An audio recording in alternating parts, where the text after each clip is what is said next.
Good morning, students. This is your physics class 9th, chapter 2, force and laws of motion. तो आज बेटा हम पढ़ेंगे चैप्टर 2 के फोर्स के बारे में. इस चैप्टर का जो नाम है force and laws of motion है. इसका जो फर्स्ट पार्ट है वो थोड़ा सा फोर्स के बारे में और सेकंड हम लॉज ऑफ मोशन के बारे में पढ़ेंगे. तो आज हमें पढ़ना है फोर्सेस के बारे में. आपने वैसे पढ़ा होगा छोटी क्लासेस में कि फोर्स क्या है. What is a force? Force is the push और पुल ऑन एन ऑब्जेक्ट. कि किसी भी ऑब्जेक्ट पर लगाया गया कोई भी पुल और पुश, वो जो होता है उसको हम कहते हैं फोर्स. एनी पुल और पुश ऑन एन ऑब्जेक्ट, उसको हम कहेंगे फोर्स. अब फोर्स की यूनिट क्या है? फोर्स आप सभी को पता है. फोर्स की जो यूनिट है, मेजरिंग यूनिट है जिसमें हम उसको मेजर करते हैं, वो है इसका न्यूटन, जिसको हम कैपिटल एन से रिप्रेजेंट करते हैं. यूनिट है इसकी Newton, represented by capital N. जैसे हम लेंथ को मेजर करते हैं, हम वॉल्यूम को मेजर करते हैं, इसी तरीके से हम फोर्स को मेजर करेंगे. हमने कितना पुश, कितनी इंटेंसिटी से पुश लगाया है, पुल लगाया है किसी भी ऑब्जेक्ट पर, तो उसको हम मेजर करेंगे in terms of unit Newton N. उसके बाद में है नेक्स्ट है आपका टॉपिक है इफेक्ट्स ऑफ फोर्स.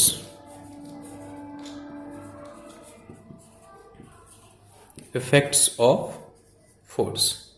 फोर्स के क्या क्या इफेक्ट्स हैं? फोर्स क्या क्या चेंजेस कर सकता है? तो सबसे पहले तो है force can change the state of an object. State means क्या होता है कि फोर्स क्या कर सकता है? ऑब्जेक्ट को रेस्ट से मोशन में ला सकता है. A force can change the state of an object from rest to motion.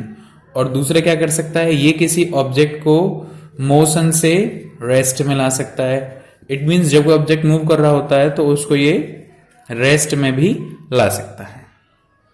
ठीक है, तो हमने इसको एक कॉमन नेम दे दिया है, it can change the state of an object. ये वाली लिक्विड सॉलिड वाली स्टेट नहीं है, ये स्टेट है रेस्ट और मोशन. इट मीन्स ये ऑब्जेक्ट को रेस्ट से मोशन में भी ला सकता है और मोशन से रेस्ट में भी ला सकता है.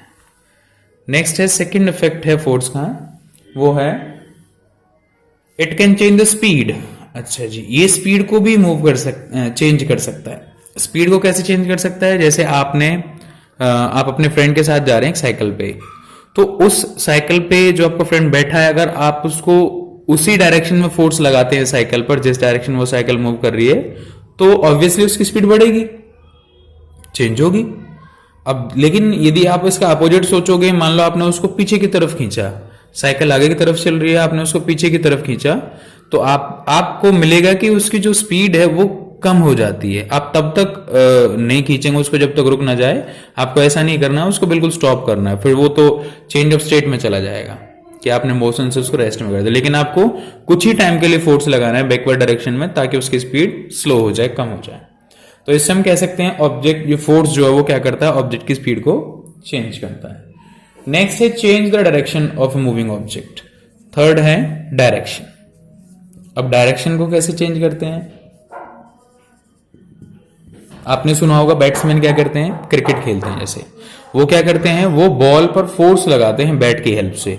तो फोर्स लगा करके वो दो चीजों को चेंज करते हैं. एक तो बॉल की स्पीड को भी चेंज करते हैं और उसकी डायरेक्शन को भी चेंज करते हैं. जब बॉल कांटेक्ट में आती है बैट के में, तो उससे स्पीड भी चेंज होती है और उसकी डायरेक्शन भी चेंज होती है. तो हम इस तरीके से कह सकते हैं कि जो फोर्स है वो ऑब्जेक्ट के, मूविंग ऑब्जेक्ट की डायरेक्शन को भी चेंज करता है. नेक्स्ट है फोर्थ, वो ऑब्जेक्ट की शेप को चेंज करता है. शेप एंड साइज दोनों को ही चेंज करता है. जो फोर्स है वो ऑब्जेक्ट की शेप और साइज दोनों को ही चेंज कर सकता है. अब शेप और साइज को कैसे चेंज करेगा? जैसे कि आपने एक बलून लिया, बलून को दोनों साइड से पकड़ के आपने उसको प्रेस किया, तो आप देखोगे उसका शेप और साइज दोनों ही क्या हो जाते हैं? चेंज हो जाते हैं. आपने एक स्प्रिंग ली, स्प्रिंग आपको पता है सभी, जिसको हम गूंज बोलते हैं हिंदी में. हमने स्प्रिंग ली और स्प्रिंग को खींचा, दोनों तरफ से उसको खींचा, तो आपने देखोगे उसकी जो स्प्रिंग की जो हेलिक्स है, हेलिकल जो उसकी शेप है वो क्या हो जाती है, वो एक्सपैंड हो जाती है, बढ़ जाती है, बड़ी हो जाती है। छोड़ोगे फिर से वो अपनी फोर्स उसमें आ जाएगी, शेप में आ जाएगी। तो इस तरीके से आप देखते हैं स्प्रिंग का हमने क्या किया, फोर्स लगा करके शेप और साइज को दोनों को चेंज किया।